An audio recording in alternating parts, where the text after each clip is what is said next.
কবে যে নিজেদের একটা ছোট্ট কুঁড়েঘর হবে, আমি খুব স্বপ্ন দেখি যে আমাদের বাসাটা টিন সেটের মধ্যে আমরা একটা বাসা করব, চারপাশে দেয়াল আর উপরে টিন।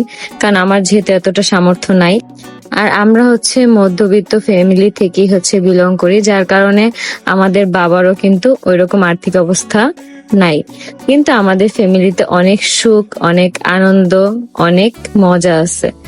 তো এই যে আমার খুব ইচ্ছা করে যে এরকম জমির মধ্যে আমার একটা ছোট্ট জমি থাকবে, সেইখানে হচ্ছে আমি আস্তে আস্তে করে বাড়ির কাজ ধরবো।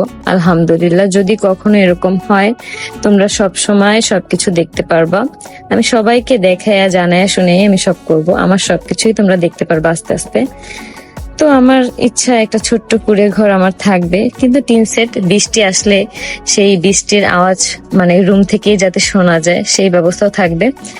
কিন্তু আমার খুব ইচ্ছা আছে যে আমাদের রান্নাঘরটা আমি খুব বড় করে বানাবো, যাতে করে রান্নাঘরে একটা ফ্রিজ, তারপর হচ্ছে থালা বাসন রাখার জন্য একটা র্যাক রাখা যায়। তারপর প্রয়োজনীয় যে জিনিসগুলো থাকে, যেমন আমরা এখন বর্তমানে আমাদের রান্নাঘরের জিনিসগুলো আমাদের রুমে রাখতে হয়, যেহেতু আমাদের রান্নাঘরে স্পেস কম।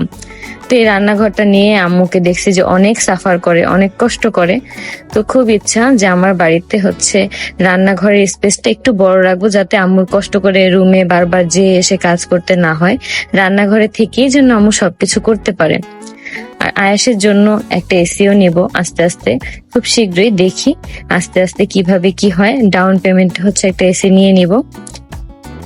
আমার লাইফ থেকে না আমি একটা জিনিস আর কি দেখছি, যে মন থেকে যদি কোনো কিছু আমি চাই, সেটা আল্লাহ আমাকে দেয়।